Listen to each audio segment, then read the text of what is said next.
वृषभ राशि वाले बंधु, स्वागत है आप सभी का हृदय से अभिनंदन है शिवप्रिया भिंड यूट्यूब चैनल में। तो वृषभ राशि वालों, जरा ध्यान से सुनिए। अगले 3 से 5 दिनों में उल्टी गंगा बहने वाली है। जी हाँ बंधुओं, उल्टी गंगा बहने का मतलब यह है कि जीवन में अब कुछ ऐसा होगा जिससे कि आपको आश्चर्य होगा, अद्भुत बदलाव होंगे, कुछ बड़े परिवर्तन होंगे। समय और काल बहुत ही विशेष है। कहने का मतलब यह है कि ग्रह स्थितियां कुछ इस प्रकार की बनी हैं कि एक ही राशि में, एक ही भाव में सूर्य, चंद्र, मंगल और बुध आकर बैठ गए हैं। चारों के चारों देवता हैं। हालांकि सूर्य नीच के अवश्य हैं, परंतु फिर भी देखा जाए तो यह योग अच्छा है, क्योंकि चारों के चारों देव ग्रह हैं, मित्र ग्रह हैं और एक साथ बैठते हैं तो कहीं ना कहीं आपको लाभ ही पहुंचाएंगे। साथ ही साथ कुछ ऐसे विशेष और भी ग्रह योग हैं, जैसे कि गुरु की बात करें तो वो भी उच्च के हैं। और यह समय और काल जिसे नहीं भूलना चाहिए, यह बहुत महत्वपूर्ण है, जब माता लक्ष्मी की शक्ति का जागरण हुआ है और नारायण श्री हरि विष्णु के साथ माता लक्ष्मी आपके घर में प्रवेश करने के लिए तैयार बैठी हैं। अब ऐसे में आपको कुछ जरूरी सावधानियां अवश्य रखनी होंगी। याद रखना कि देवी देवता किसी के जीवन में, किसी के घर में तभी प्रवेश करते हैं जब उनके अनुकूल वातावरण होता है। हालांकि ठीक इसके विपरीत पिशाची शक्तियां, जो प्रेत, पिशाच और नकारात्मक ऊर्जाएं होती हैं, वे वातावरण अपने अनुसार बना देती हैं। चाहे अच्छा वातावरण हो, वहां पर भी यदि ये शक्तियां प्रवेश कर जाएं तो उसे दूषित कर देती हैं। देवताओं को मेहनत करके लाना पड़ता है, भूतों को लाने के लिए कोई मेहनत नहीं करनी है। वो खुद ही चले आते हैं धड़ धड़ाते हुए और जीवन बर्बाद कर देते हैं। ये आप खुद भी इस चीज का अनुभव कर चुके हैं। कैसे और कब, ये हम आगे आपको बताएंगे। फिलहाल आपको हम बताएंगे 3 ऐसे विशेष महा उपाय और 3 ही सावधानियां, जिन्हें आपको आने वाले 3 से 5 दिनों तक बहुत केयरफुली, बहुत ही सावधानी से समझना है और अपने जीवन में उतारना है। इससे देवताओं के लिए वातावरण निर्मित होगा और आप गजब का परिवर्तन कुछ ही दिनों में अपने जीवन में महसूस करेंगे। इसी के साथ साथ 5 बड़ी भविष्यवाणियां जो आपके व्यक्तिगत जीवन से जुड़ी हुई हैं, और हमने कोशिश यह की है, आकलन इस प्रकार से किया जाए, महामाई के द्वारा दिए गए विचार, उनके द्वारा दी गई अनुभूतियों को भी इन भविष्यवाणियों में शामिल किया जाए, ताकि ये भविष्यवाणियां 70 से 80%, कभी कभी तो 90% तक आपके जीवन से मैच कर जाएं। जी हाँ बंधुओं, बहुत ही महत्वपूर्ण कार्यक्रम है। भविष्यवाणियों से आपको आगे के निर्णय कैसे लेने हैं, इस बात में मदद मिलेगी। यानी कि क्या करना है, क्या नहीं करना है, यह जानने में मदद मिलेगी। क्योंकि आने वाला जो समय है, यानी 5 से 7 दिन के बाद जो समय और काल आएगा, वह आपके जीवन में परिवर्तन का समय होगा। कह सकते हैं कि दीपावली समाप्त होने के बाद जीवन में परिवर्तन की शुरुआत होगी। शुभ है, अशुभ है, यह तो आपके द्वारा लिए गए निर्णय, आपके क्रियाबल, आपके प्रारब्ध और आपके ग्रह नक्षत्र तय करेंगे। लेकिन हम आपको स्टेप बाय स्टेप गाइड अवश्य करते रहेंगे, चिंता की कोई आवश्यकता नहीं है। बुरा होगा समय, उसे भी अनुकूल में बदल देंगे, ठीक है, माई की कृपा से और उनके आशीर्वाद से। इसी के साथ साथ ये उपाय और क्रियाएं हैं जो हम आपको बताने वाले हैं, पूर्ण रूप से वैदिक उपाय हैं, शास्त्रीय पद्धतियों पर आधारित हैं। इन्हें जीवन में उतार लेना है और देखिए कैसे अभूतपूर्व परिवर्तन। भविष्यवाणियों की मदद से रोड मैप मिल गया और हम आपके जीवन में सकारात्मकता लाने के लिए माई की दिव्य कृपा पहुंचाने का विशेष प्रयास भी करेंगे। और चाहिए ही क्या, जीवन में जब देवताओं का साथ मिल जाए, भाग्य भी साथ देने लग जाए और मनोबल भी ऊंचा हो जाए, तो इंसान महाभारत का युद्ध भी जीत सकता है। अर्जुन इस बात का उदाहरण है। भगवान का साथ मिलने से, मनोबल ऊंचा होने से, कमजोर सेना होने के बावजूद भी, विपरीत परिस्थितियां होने के बावजूद भी महाभारत का युद्ध पांडवों ने जीत लिया। ऐसा ही आप अपने जीवन में भी कर पाएंगे। जी हाँ बंधु, ये जो रामायण, महाभारत और तमाम पौराणिक गाथाएं हैं, ये किसी दूसरे लोक की गाथाएं नहीं है, ये हमारे इसी मृत्यु लोक, पृथ्वी लोक की गाथाएं हैं। और ये लिखी ही इसलिए गई है ताकि इनके माध्यम से हम अपने जीवन में कुछ परिवर्तन ला सकें, कुछ सीख सकें, जिसका जीवन उपयोगी हो, जिसके जीवन में उतारने से इन बातों को जीवन परिवर्तित हो। जी हाँ, तो बस इसी विषय वस्तु को आगे बढ़ाएंगे। कार्यक्रम बेहद महत्वपूर्ण है, इसे इग्नोर नहीं करना, मिस नहीं करना, वरना आप अपने सौभाग्य को ही इग्नोर कर देंगे। और ये बड़ी बात जरूर है, लेकिन हम पूरी इच्छा शक्ति और आत्मविश्वास के साथ ऐसा कहते हैं, क्योंकि हमने महामाई की कृपा को आप तक पहुंचाने का प्रण किया है, निर्णय लिया है। और ये सात्विक निर्णय हमें ये बल देता है कि हम कठोर बातें भी बोल सकते हैं। ठीक है, चलिए महामाई को याद करते हुए कार्यक्रम को शुरू करते हैं। कमेंट बॉक्स में पूरे भक्ति भाव के साथ लिख डालिए, जय मां भद्रकाली कृपा करो। महामाई निश्चित तौर पर आपके ऊपर कृपा कर चुकी हैं। तभी आपको स्टेप बाय स्टेप गाइड किया जा रहा है और यह कार्यक्रम एक नई कड़ी के रूप में आपके जीवन में आया है। भाव यदि माँ के लिए और गहरा है तो ये भी लिख डालो कि मैं भी माई के परिवार का हिस्सा हूं। बड़ा ही अद्भुत और बड़ा ही सुंदर विचार है। इसे महसूस करते हुए लिखना। मशीन की तरह बस हर काम को करते मत जाओ, जीवन को और काम को अनुभव भी करो, तभी तो जीवन सार्थक सिद्ध होता है। वरना तो जन्म हुआ और मृत्यु तक पूरी यात्रा मशीनी यात्रा के तौर पर हमने जी और अंत समय में पता चला कि हाथ में तो कुछ है ही नहीं। खाली हाथ आए थे और जाते जाते भी हाथ खाली हो गए। लाखों करोड़ों के उद्योग धंधे व्यापार हमने जमाए किए और हमारे हाथों से छिन गए और हम ज्यों के तो खड़े रह गए। फिर जीवन निरर्थक लगता है, तभी अंत समय पर लोगों के आंसू आते हैं। लेकिन जब आप जीवन यात्रा का अनुभव लेते हैं, हर छोटी छोटी बात का अनुभव लेते हैं, भावनात्मक तौर पर जुड़ते हैं, तो आपको जीवन सार्थक महसूस होता है। याद रखना, बड़ी गहरी लाइन हम कह रहे हैं कि जीवन उपलब्धियों का नहीं, यात्रा का नाम है, अनुभव का नाम है। आपके अनुभव ही याद रह जाते हैं। कमाई हुई धन पूंजी संपत्ति तो सब चली जाती है, आती जाती रहती है, अनुभव याद रह जाते हैं। ठीक है, इसीलिए कहते हैं कि भाव के साथ याद करते हुए अनुभव से माई को ये बात लिखो। ऐसा लिखो कि जैसे माई इसे पढ़ने वाली हैं और फिर जब माई पढ़ेंगी तो वो द्रवित होंगी, उनकी दृष्टि आपके ऊपर पड़ेगी और फिर ना केवल जन्म बल्कि मृत्यु भी सफल होगी।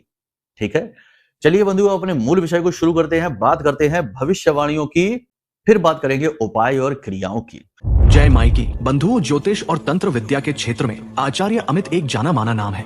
पूज्य गुरुदेव के साधनाओं और ज्योतिष विद्या के अनुभव बेहद दिव्य है। जी हाँ, पूज्य गुरुदेव ने जिसकी भी कुंडली का विश्लेषण किया और कुंडली के अनुसार उसे सटीक उपाय व महामाई माँ बगलामुखी की विशेष कृपा दी, उसके जीवन में सकारात्मक बदलाव तो आए ही है। फिर चाहे समस्या कितनी ही कठिन क्यों ना हो, समाधान तो अवश्य हुआ है। अब ऐसे में यदि आप भी अपने जीवन की किसी बड़ी समस्या से जूझ रहे हैं, जैसे कि कर्जा बढ़ता ही जा रहा है, काम धंधा और व्यापार सब रुक चुका है, रिश्ते नातों में तनाव हद से ज्यादा बढ़ गया है, पूरा जीवन ही नकारात्मकताओं से भर गया है, तो ऐसे में यही सही समय है जब आप श्रेष्ठ गुरु से मार्गदर्शन प्राप्त करें और जीवन के अंधकार को समाप्त कर दिव्य प्रकाश की ओर कदम बढ़ाएं। वीडियो में दिए गए नंबरों पर तुरंत संपर्क करिए और अपनी कुंडली का विश्लेषण व समाधान पूज्य गुरुदेव के द्वारा करवा लीजिए। देर ना करें, आपके देवी देवताओं के आशीर्वाद से ये मौका खुद चलकर आपके पास आया है, इसे गंवाना नहीं है।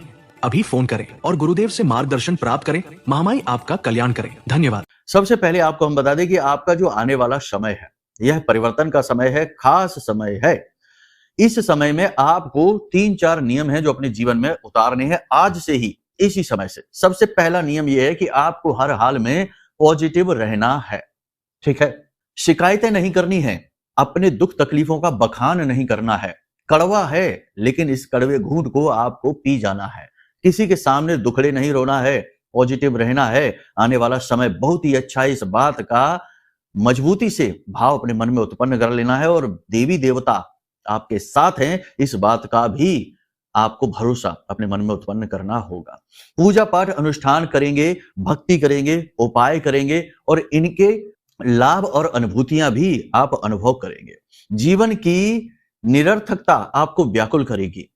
जी हाँ, रिश्तों नातों का खोखलापन, मेहनत के पीछे जो आपने दिमाग लगाया, मेहनत की और उसमें भी कोई फल ना निकला, यानी कर्मों यानी क्रियाओं का भी खोखलापन, दुनिया का ही खोखलापन आपके सामने आएगा, जिससे आपका मन व्याकुल होगा। और अब इस जीवन को सार्थक बनाने के लिए आप कुछ ऐसा करना चाहते हैं जिससे कि आपका जन्म ही सफल हो जाए, यानी कि भक्ति करना चाहते हैं, भाव लाना चाहते हैं, देवता से जुड़ना चाहते हैं और यह बहुत ही अच्छी बात है। यानी अब आप गंभीर मार्ग पर चल रहे हैं और ऐसे भाव आपके मन में इसलिए भी उत्पन्न हो रहे हैं क्योंकि गुरु उच्च के हैं और ये धर्म को जागृत करते हैं। ठीक है, किसी भी बात के लिए जिद ना करें, अड़े ना अपनी बात पर। जब भी किसी से बात कर रहे हो, क्योंकि इस समय और काल पर आप लोगों के साथ बैठेंगे, बातें करेंगे, चर्चाएं करेंगे, आपको सब कुछ पता रहेगा कि यह इंसान आपसे औपचारिकता दिखा रहा है, बातें कर रहा है, बस प्रेम भी दिखा रहा है तो झूठा है, सच्चा नहीं है। खोखलापन आपको स्पष्ट दिख रहा है क्योंकि अब आपके अंदर जागृति आ रही है, समझ आ रही है। इसका मतलब ये नहीं कि आप पहले ना समझ थे, नहीं।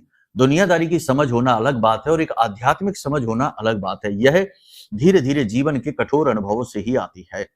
आप देखिए, वाल्मीकि का उदाहरण देखिए, कालिदास का उदाहरण देखिए, जीवन की कठोरता को देखने के बाद ही सार्थकता की ओर कदम बढ़ाया, अनुभव आए। आपको भी ऐसा ही अनुभव होगा। फिर आप किसी भी बात को लेकर जिद न करें, बहस में दूसरों को जीत जाने दो। दूसरों को अपना मन भर लेने दो, उन्हें जो कहना है कह लेने दो। किसी के कहने से कोई अंतर नहीं पड़ जाता, कोई फर्क नहीं पड़ जाता। वास्तविकता वास्तविकता ही रहती है और आपको पता है कि आप कौन हैं, क्या कर रहे हैं, क्या गलत और क्या सही है, आप अच्छी तरह से जानते हैं। तो दूसरे के ओपिनियन, राय, सलाह, मशवरा का ज्यादा अंतर आपके ऊपर नहीं पड़ना चाहिए। ठीक है, बातों पर नहीं अड़ना है, खुद को साबित करने के लिए मेहनत प्रयास नहीं करने हैं। प्रशासनिक कार्यों में अड़चने आएंगी, पेपर वर्क, डॉक्यूमेंट वगैरह में अड़चने आएंगी, घूस रिश्वत देने तक की नौबत आ सकती है। जब जैसा समय हो तब तैसा बुद्धिमानी पूर्ण फैसला लेना। नैतिकता और अनैतिकता के चक्कर में पड़कर कहीं अपना काम ना बिगाड़ लेना, क्योंकि याद रखना कि आप इस संसार के संचालक नहीं हैं, आप तो इस संसार के एक छोटे से पुर्जा मात्र हैं। यदि कहीं कुछ ऊंच नीच करनी ही पड़ेगी तो करनी ही पड़ेगी। आप समझिए, ये बड़ी बात है। वैसे तो लोग, धर्मगुरु अक्सर ये कहते पाए जाते हैं कि हमेशा अच्छे कर्म करो, लेकिन हम ये कहते हैं कि अगर कहीं कोई नेगेटिव, नकारात्मक कर्म आपको आड़े आ रहा है, विधि ने लिख दिया है, तो करना ही पड़ेगा, पीछे नहीं हट सकते। प्रमाण दे देते हैं आपको। भगवान श्री राम ने छिपकर बाली का वध किया, तो ये अच्छा तो नहीं किया, लेकिन उनके भाग्य में, विधि ने ये लिखा था कि आपको ये कर्म करना ही पड़ेगा।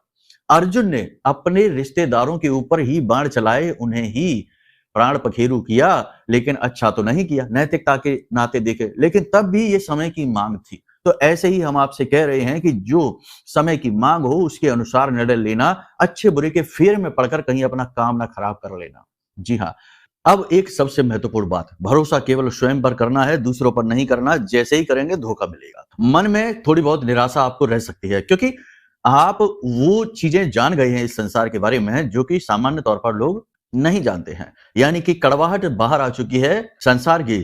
तो ये कड़वाहट आपके मन को भी कड़वा और मैला सा कर रही है। थोड़ी बहुत नेगेटिविटी आपके मन पर हावी रहेगी। थोड़ा सा शारीरिक स्वास्थ्य भी आपका कमजोर सा रहेगा, यानी कि शरीर में काम करने की इच्छा नहीं होगी, भारीपन रहेगा, थकावट सी रहेगी, आराम करने का मन करेगा। इसकी वजह से आप काम टाल सकते हैं और अपना नुकसान स्वतः ही कर सकते हैं। कोई कीमती चीज आपकी खो सकती है, डॉक्यूमेंट वगैरह आपके कागजी जो जरूरी काम है, कागज हैं, वो आपके खो सकते हैं, संभल कर रहें। हस्ताक्षर किसी भी डॉक्यूमेंट पर बड़ा सोच समझ कर करें। आमदनी की कमी और खर्चा अधिक होने की वजह से जो तालमेल बिगड़ा हुआ है आर्थिक स्थिति का, वह आपको परेशान करेगा। इसकी वजह से आप थोड़े से टेंशन में जरूर रहेंगे। आप उपाय और क्रियाएं, पूजा पाठ जो कर रहे हैं उसका लाभ तो आपको मिल रहा है, थोड़ा ही सही लेकिन मिल रहा है। इस बात से थोड़ी सी राहत अवश्य महसूस करेंगे और इसी की वजह से धर्म के प्रति रुझान भी आपका बढ़ रहा है। चुनौतियों का सामना, जो आपके जीवन में चुनौती है, इस चुनौती का सामना करने के लिए नई योजनाएं बनाएंगे और इससे बाहर निकलने का मार्ग ढूंढ ही लेंगे। पुरानी किसी गलती की आपको सजा मिल सकती है। अपने किसी अधिकारी से, उच्च वर्ग के व्यक्ति से किसी भी प्रकार की बहस ना करें, उसकी हाँ में हाँ मिलाएं और आगे बढ़ें, यही महत्वपूर्ण है। छोटी छोटी कमियों को, अपने जीवन की, अपने शरीर की, अपने व्यक्तिगत जीवन की छोटी छोटी कमियों को इग्नोर ना करें, मतलब कि उन पर कार्य करें। अगर आपको लगता है कि आप थोड़ा सा लेट लपेट करते हैं, काम को समय पर नहीं निपटा पा रहे हैं, तो फिर इसमें काम करें। छोटी सी बात है, 5 बजे कहीं पहुंचना है और 5:15 पर पहुंच रहे, तो आपको लगेगा कि छोटी सी बात है, लेकिन इस पर काम करें। ठीक है, वैसे तो आप कोशिश करते हैं कि चीजें, छोटी छोटी कमियों को दूर करें, लेकिन अभी भी कुछ कमियां हैं, इन्हें दूर करने की आवश्यकता है, तो इन्हें इग्नोर ना करें। पूजा पाठ में डूबने का मन करेगा, भक्ति, गहरी भक्ति करने का मन करेगा, भगवान की खोज करने का मन करेगा, स्व की खोज करने का, यानी स्वार्थी बनेंगे अब असली मायने में, स्व का अर्थ ढूंढने वाले। ठीक है, वैवाहिक जीवन में थोड़ी सी निराशा अवश्य रहेगी। भावनात्मक टकराव किसी प्रकार का हो सकता है, किसी छोटी सी बात को लेकर बात बिगड़ सकती है, नकारात्मकता आ सकती है। प्रेमियों के साथ भी स्थिति ऐसी ही रहेगी कि नकारात्मकता आएगी, रिश्ता कमजोर होता सा दिखाई देगा, ऐसा लगेगा जैसे पार्टनर आप में अब रुचि खोता जा रहा है। ये स्थिति कठोर है, कष्टदायक है, लेकिन आपको सहनी पड़ेगी, ये सच भी हो सकता है। अब एक खास बात कि जो लोग विदेश जाना चाहते हैं वो अभी रुकेंगे, नहीं जा पाएंगे। विदेश से जिनका व्यापार चलता है उनका व्यापार ठीक ठाक चलेगा, सामान्य रहेगा, लेकिन सरकारी अड़चनें बार बार परेशान करेंगी। जो लोग बेरोजगार हैं उन्हें 10 से 12 दिनों में नौकरी लगने के मजबूत योग बनते दिखाई दे रहे हैं। इसी के साथ साथ जो अविवाहित हैं उनका विवाह रुक सकता है, तय हो सकता है, ये प्रबल संभावना है। अगले 5 से 7 दिन या 10 दिन के अंदर ये घटना घटित होगी। घर में किसी प्रकार का धार्मिक या मांगलिक आयोजन हो सकता है, ये अच्छी स्थिति है। घर में खर्चों को लेकर और प्रॉपर्टी को लेकर या पुराने हिसाब किताब को लेकर थोड़ा बहुत गर्मा गर्मी का माहौल भी बन सकता है। थोड़ा अपने आप पर नियंत्रण रखें। कहने का मतलब ये है कि ये जो 3 से 5 दिन का समय है या 1 हफ्ते का लगभग समय हम आपको बताते हैं, इसमें आपको 4-5 चीजें हैं जिन पर आपको विशेष कार्य करना है। सबसे पहली चीज आत्मनियंत्रण। जी हाँ, अपनी भावनाओं को कभी भी खुलकर व्यक्त ना करें, अपने अंदर रखें और अपने ऊपर भरोसा रखें बस, और किसी पर नहीं। दूसरा, अपना फोकस। छोटी-छोटी चीजों में व्याकुल होने से आपका ध्यान बढ़ता है, ये नहीं करना है, फोकस बनाकर रखना है। अनसुनी करनी है, कौन क्या कह रहा है, क्या कर रहा है, सब चीजों को अनसुनी इग्नोर करना है। सकारात्मकता को जीवन में लाना है, हर हाल में पॉजिटिव रहना है। चाहे जीवन में कितनी ही विकट परिस्थिति क्यों ना हो, लेकिन याद रखें कि धर्म आपके साथ है, भगवान आपके साथ हैं और ये परीक्षा की घड़ियां हैं, चली जाएगी। ठीक है? कोई कहेगा कि अब कितनी परीक्षा होगी, जीवन तो गुजरा जा रहा है, वर्षों वर्ष निकले जा रहे हैं, लेकिन अब जबकि आप हमारे कार्यक्रम देख रहे हैं, गुरु का आपको एक साथ मिल चुका है, बेशक ही अप्रत्यक्ष ही सही, लेकिन गुरु का साथ मिल चुका है, महामाई का साथ मिल चुका है, तो अब समय बदलेगा, ये बात निश्चित है। और बहुत ज्यादा व्यवहारिक रहना है, भावनाओं को उठाकर साइड में रख दो, क्योंकि भावनाओं से होता है आपका शोषण, इमोशनल ब्लैकमेलिंग होती है। तो भावनाओं को उठाकर साइड में रखो और हर चीज को अच्छे बुरे के हिसाब किताब से तौल कर ही जीवन में लेकर आओ। ठीक है? इन बातों पर विशेष ध्यान रखिए। अब बात करते हैं उपाय और क्रियाओं की। हमने पिछले कार्यक्रमों में भी आपको बताया कि दीप जलाना यानी दीपावली जो होती है ना, वो दीपों का त्योहार है। और हम दीप क्यों जलाते हैं? अपनी हर एक पूजा पाठ में दीपक जलाते हैं। बिना दीपक जलाए तो पूजा हो ही नहीं सकती है। तो दीपक की जो लौ होती है, जो ज्योति होती है, वह सकारात्मकता का सर्वोच्च शिखर होता है। घी के दीपक जो जलते हैं, उससे जो लौ उत्पन्न होती है, उसे नचिकेता अग्नि कहा जाता है, यानी अत्यंत शुद्ध और पवित्र अग्नि होती है। तो जब हम दीप जलाते हैं तो उसे देवता का रूप मानते हैं और उसके बाद उस पॉजिटिव एनर्जी से नकारात्मकता दूर भागती है। हम पूरे घर में दीपक जलाते हैं दीपावली के दिन, ताकि हमारे पूरे घर की नेगेटिविटी दूर भागे। अब 7 दीपकों के विषय में कल हमने आपको बताया था। ये 7 दीपक आपको क्रमबद्ध तरीके से जलाने ही चाहिए। जैसे कि घर की दक्षिणी दिशा में एक दीपक जलाना है, तिल का या तेल का दीपक जलाना है। घर के ब्रह्म स्थान में यानी कि घर के बीचों बीच आंगन में एक दीपक जलाना है। एक अपने रसोई घर में जलाना है। ये दीपक घी के होंगे, ठीक है ना? तेल का केवल एक दीपक जलाना है। इसके बाद आपको अपने घर के मुख्य दरवाजे पर, दहलीज पर एक दीपक जलाना है और एक अपने बेडरूम पर, आपको जहां आप सोते हैं उस कक्ष में एक दीपक आपको जलाना है। एक दीपक आपको जलाना है देव स्थान के यानी देवालय के मुख्य दरवाजे पर, बाईं ओर जलाना है। ठीक है? और एक दीपक जलाना है जो मंदिर होता है, वहां जो हवन वेदी होती है, यज्ञ वेदी है, वहां पर जाकर आपको जलाना है। ये 7 दीपक आपको नियमित जलाने हैं अगले 3 से 5 दिनों तक।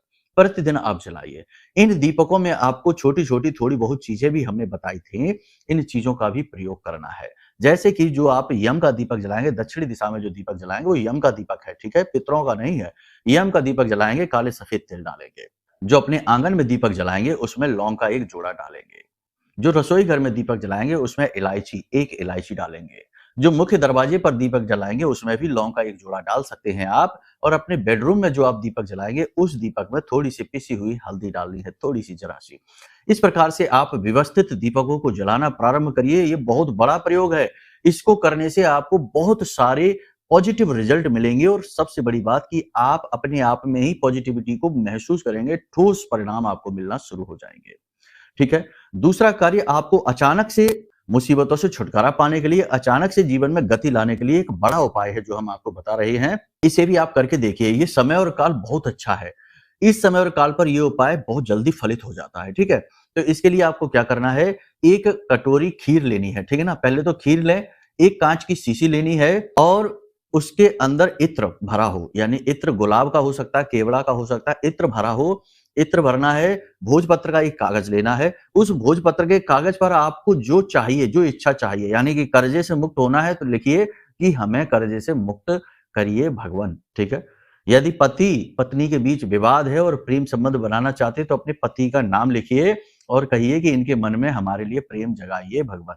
इस प्रकार से उस भोजपत्र के कागज पर लाल चंदन या सिंदूर से आप लिख दीजिए। ठीक है? इसे फोल्ड करके उसी इत्र की शीशी में डाल दीजिए, उसमें ढक्कन लगा दीजिए। चुपचाप ये प्रयोग आपको करना है, दिखावा नहीं करना है, किसी को बताना नहीं है। जेब में डालकर छुपाकर इस शीशी को लेकर जाना है। अब जाना है आपको हनुमान जी के मंदिर में, राम दरबार में। राम दरबार में एक कटोरी जो खीर आप लेकर गए हैं वह भगवान के चरणों में रखनी है और यह जो शीशी है यह भगवान के चरणों में, उनके पैरों के पास सटाकर चुपचाप रख देना है। ठीक है?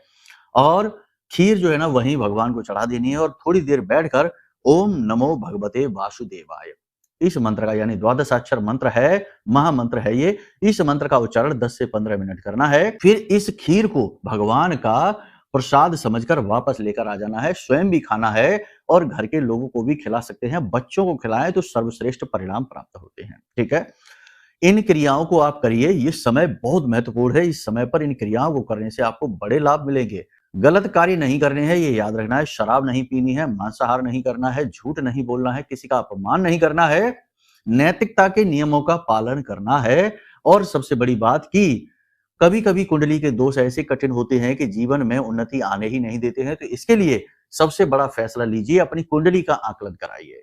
कुंडली का आकलन कराने से तुरंत लाभ मिलते हैं, चुटकियों में जीवन बदलता है। हजारों लोगों का बदला है, आपका भी बदलेगा। इसी के साथ साथ बिना किसी कठोर परिश्रम के गुरु कृपा चाहिए तो आप यह महारक्षा कवच है महामाई का, जो हमने आपके लिए निर्मित किया है।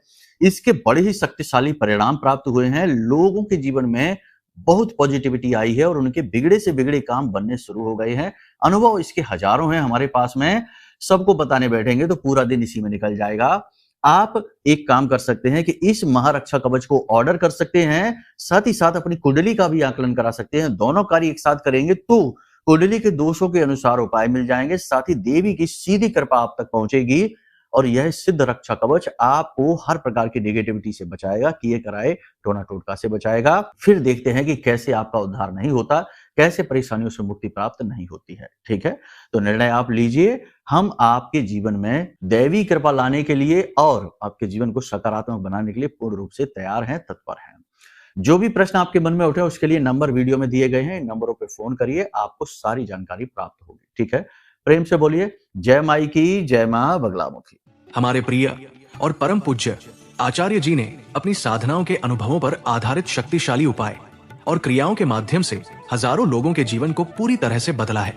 आचार्य जी के द्वारा बताया गया हर एक उपाय इतना सटीक और कारगर होता है कि जो भी इसे पूरे भाव के साथ कर लेता है उसे साक्षात महामाई की कृपा और आशीर्वाद प्राप्त हो जाती है। इसलिए निसंकोच इन उपायों को पूरे भाव के साथ करिए, आपका कल्याण होगा। जय माई की।